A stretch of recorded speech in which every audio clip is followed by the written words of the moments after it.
दैवी सम्पद्विमोक्षाय निबन्धायासुरीमता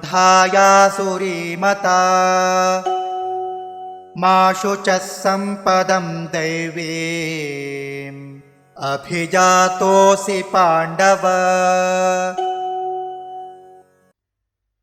दैवी संपत् विमोक्षाय निबन्धाय आसुरी मता मा शुचः संपदं दैवीम् अभिजातः असि पाण्डव। दैवी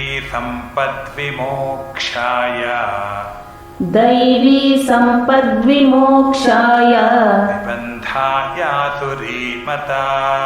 निबन्धायासुरीमता मा शुचः सम्पदं दैवीम् अभिजातोऽसि पाण्डव।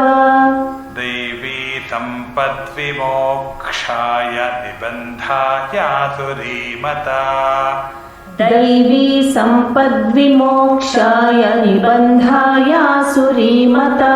मा शुचः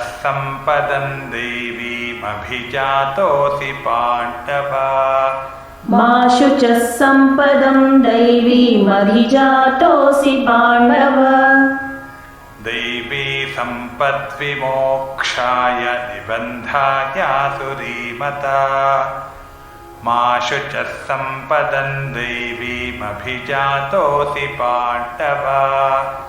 दैवी सम्पद्विमोक्षाय निबन्धायासुरीमता मा शुचः सम्पदं दैवीमभिजातोऽसि पाण्डव।